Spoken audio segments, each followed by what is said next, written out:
ড্রামার শুরুতে মালিকাকে দেখতে পাই অফিসে যাওয়ার জন্য ঘর থেকে বের হয়, বাট যখনই ঘরের দরজা দেবে তখন দরজা তার গায়ের উপরে পড়ে যায়। তো কি আর করার, এরপর উঠে আবার দরজা লাগায়। এরপর দেখি মালিকা যখন রাস্তা দিয়ে যাচ্ছে তখন এক লোক তাকে ফলো করে। এটা মালিকা দেখে দ্রুত হাঁটা দেয়। আসলে ওই লোক হচ্ছে বাড়ির মালিক। মালিকা অনেক মাস হয়ে গেছে এখনো বাসা ভাড়া দেয়নি। তো ওখান থেকে কোনো রকম দৌড়ে মালিকা পালিয়ে যায়। এরপর মালিকাকে অফিসে দেখতে পাই কাজ করছে। তখন ব্যাকগ্রাউন্ডে মালিকা আমাদের বলে, আমি রিপোর্টার। এটা সত্যি, বাট এখনো পর্যন্ত কোনো ভালো গল্প আমি লিখতে পারিনি। তাছাড়া আমি যাকে পছন্দ করি সে হচ্ছে আমার বসের হবু হাজবেন্ড, এমনকি সে আমাকে চেনেও না। আর এই হচ্ছে আমার ফ্যামিলি। আমি আমার ফ্যামিলির কাছে অনেক মিথ্যা কথা বলি। চলো তোমাদের সাথে সবার পরিচয় করিয়ে দেই। এই হচ্ছে আমার মা, আর যে ড্যান্স করছে সে আমার বোন, আর এ হচ্ছে আমার ভাই। আর যে বসে আছে সে আমার দাদু। তার মাথায় একটু সমস্যা আছে, তেমন কিছু না, শুধুমাত্র মাঝে মধ্যে কিছু জিনিস ভুলে যায়। ও আচ্ছা, তোমরা এই ছবিটা দেখেছো? এটা আমি স্টুডিও থেকে ফটোশ্যুট করে বানিয়েছি। আমার ফ্যামিলি জানে মোহাম্মদ একজন নামকরা ডাক্তার। আমার সাথে এঙ্গেজমেন্টও হয়েছে। আসলে আমি নিরুপায়, শুধুমাত্র চাকরি করার জন্য এত সব মিথ্যা কথা আমাকে বলতে হয়েছে। নেক্সট সিনে মোহাম্মদকে দেখতে পাই হাসপাতালে এসেছে। মোহাম্মদ একজন প্লাস্টিক সার্জন, আর এটা তার আঙ্কেলের হাসপাতাল। এদিকে দেখতে পাই পরিহান সুইসাইড করবে জেনে সকল মিডিয়া এখানে চলে এসেছে। পরিহান একসময় নামকরা গায়িকা ছিল। তো পরিহান বলে, আমি তোমার জন্য মরতেও পারি যদি তুমি এখানে না আসো। তুমি তোমার বউকে তালাক দিয়ে আমার কাছে চলে আসো, নইলে আমি এখান থেকে নিচে ঝাঁপ দেব। তোমাকে আমি 2 ঘন্টার সময় দিলাম। তো সবাই তাকে বলে, আপনি কার জন্য মরতে চান? তার নাম তো বলুন। পরিহান বলে, আমার মরার পর তোমরা নিজেরাই জেনে নিও। তো এই নিউজ মালিকার অফিসেরও সবাই দেখে। এদিকে দেখি মোহাম্মদ সার্জারি করছে। তখন আঙ্কেল এসে জোর করে মোহাম্মদকে নিয়ে যায়। তো এরপর দেখি আঙ্কেল মোহাম্মদকে নিউজ দেখায়। মোহাম্মদ বলে, এটা তো অনেক বড় সমস্যা, এখন কি করা যায়? আঙ্কেল তো মোহাম্মদকে ইমোশনাল ব্ল্যাকমেল শুরু করে। বলে, এই দেখো, যাদের তুমি ফ্রিতে সার্জারি করতে চাও তাদের দেখো। আমি যদি সানাকে তালাক দিয়ে পরিহানের কাছে যাই তাহলে বিয়ের শর্ত অনুযায়ী সানা এই হাসপাতাল নিয়ে নেবে। তারপর অ্যাঙ্গেল এই হাসপাতাল চালাবে। মোহাম্মদ বলে, অ্যাঙ্গেল চালালে তো আমাকে এই বাচ্চাদের ফ্রিতে সার্জারি করতে দেবে না। আঙ্কেল বলে, সেটাই তো, এখন তোমাকেই সব কিছু হ্যান্ডেল করতে হবে। তুমি যেহেতু পরিহানের অনেকবার সার্জারি করেছো, তুমি তাকে গিয়ে বলবে খুবই সুন্দর নাকের একটা মডেল এসেছে, আর সেটা তুমি সবার আগে পরিহানকে দিতে চাও। মোহাম্মদ বলে, আঙ্কেল এখনো এসব বুদ্ধি তোমার মাথায় কি করে আসে? তো এখানে এক প্রকার রাজি করে আঙ্কেল মোহাম্মদকে পাঠিয়ে দেয়। যেভাবেই হোক পরিহানকে আটকাতে হবে। এদিকে দেখি মালিকা তার বস ইকনুরকে বলে, আমি গিয়ে পরিহানের সাথে কথা বলে তার জীবনের গল্প লিখতে পারি। ইকনুর বলে, তাকে থামাতে কে চাইছে? আরও বাড়তে দাও, সবাই ভালো করে নিউজ করো। মালিকা বলে, আমি অনেক নিউজ পরিহানের জোগাড় করেছি, এখনই নিয়ে আসছি। তো যখনই আনতে যাবে ভুল করে কফি নিউজের উপর পড়ে যায়। আসলে মালিকা কোনো একটা কাজও ঠিকভাবে করতে পারে না, সব সময় উলটপালট করে ফেলে।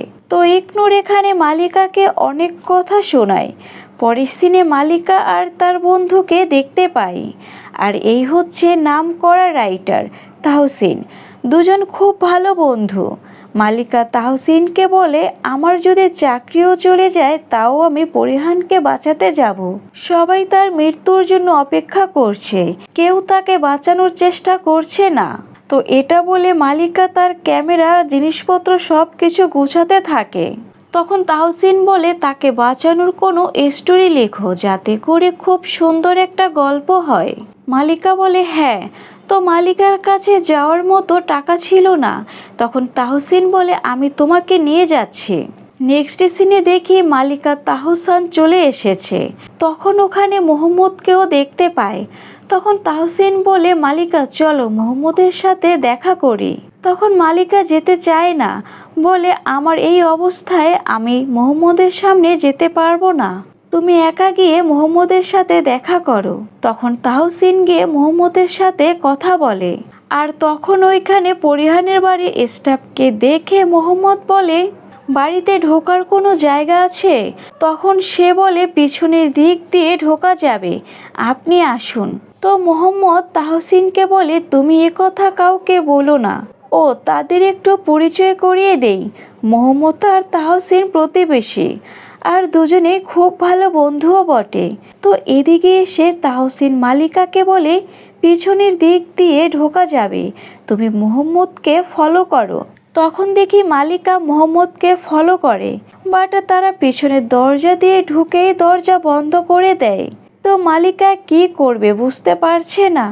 তখন তার মাথায় বুদ্ধি আসে। তো এরপর পাইপ বেয়ে উপরে উঠে আসে, দরজা খুললেই গিয়ে বাথটবের ভিতর পড়ে যায়। এদিকে দেখি মোহাম্মদ পরিহানকে বুঝিয়ে ম্যানেজ করে। তো মোহাম্মদ হাত বাড়িয়ে দিলে পরিহানও আসবে, তার হাত বাড়িয়ে দেবে, বাট তখনই মালিকা দৌড়ে এসে পরিহানকে বাঁচাতে। আসলে মালিকা তো ভাবে পরিহান নিচে ঝাঁপ দিচ্ছে। তো দেখি পরিহান নিচে পড়ে যায় আর মোহাম্মদ মালিকাকে ধরে। এই প্রথম মোহাম্মদ মালিকাকে দেখলো। এদিকে দুজন দুজনকে দেখে যাচ্ছে আর পরিহান নিচে পড়ে যায়। মোহাম্মদ বলে, তুমি কে? আমি তো বুঝিয়ে সুঝিয়ে মানালাম, আর তুমি কোথা থেকে টপ করে পড়ে সব নষ্ট করে দিলে। এরপর মোহাম্মদ নিচে চলে যায়, গিয়ে দেখে পরিহান বেঁচে আছে। তখন অ্যাম্বুলেন্স ডাকতে বলে। এদিকে আঙ্কেল নিউজ দেখে তো কান্না করে দেয়। আর তখনই সানা এসে পড়ে। তো বলে, তোমার চোখে জল কেন? তুমি আবার পরিহানের বিবাহিত আশিক নয় তো? তো আঙ্কেল এখানে কথা ঘুরিয়ে দিয়ে বলে, তুমি যে হীরের নেকলেস আংটি কোথা থেকে পাও? পরিহানের টাকায়।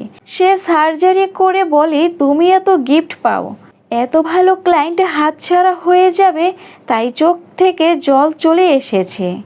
নেক্সট সিনে মালিকাকে দেখি। মালিকার তো ভীষণ মন খারাপ, তার জন্যই পরিহান নিচে পড়ে গেছে। এদিকে মোহাম্মদ পরিহানের অপারেশন করে বের হয়েছে। তখন অ্যাঙ্গেলের সাথে দেখা হয়। অ্যাঙ্গেল বলে, পরিহান এখন কি অবস্থা? মোহাম্মদ বলে, তার অনেকগুলো হাড় ভেঙে গেছে, সেরে উঠতে সময় লাগবে। অ্যাঙ্গেল বলে, আচ্ছা একটা কথা বলো, তুমি ওখানে গেলে কিভাবে? তখন মোহাম্মদ বলে, আমি ওই এলাকায় ছিলাম, যখন শুনলাম পরিহানের এই অবস্থা তখন ওইখানে চলে গিয়েছিলাম। এরপর যখনই মোহাম্মদ রুমে আসে তখনই আঙ্কেলও চলে আসে, বলে পরিহান এখন কেমন আছে?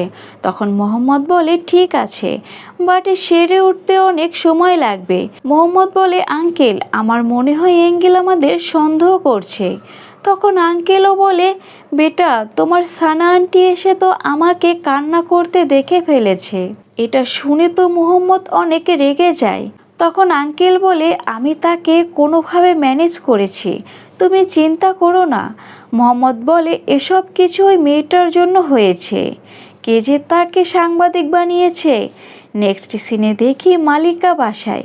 তখন বাড়িওয়ালা পুলিশ নিয়ে এসেছে, অনেক মাস ধরে ভাড়া দেয় না তাই। তো মালিকাকে ঘর ছেড়ে দিতে হয়। এদিকে পরিহানের জ্ঞান ফিরলে হায়াতিকে দেখতে চায়। তখন মোহাম্মদ গিয়ে আঙ্কেলকে নিয়ে আসে পরিহানের কাছে। এসেই তো আঙ্কেল বলে, তুমি আমার পরী, সুলতান, আমার জান, তুমি কেন ঝাঁপ দিলে? তখন পরিহান বলে, আমি কি নিজেই ঝাঁপ দিয়েছি? আমার কেন কিছু মনে পড়ছে না। তো মোহাম্মদ চলে যায়। হায়াতি আঙ্কেল পরিহানের কাছে থাকে। এদিকে মালিকাকে গাড়িতে দেখতে পাই, আর মোহাম্মদ তো বাসায় যাচ্ছে।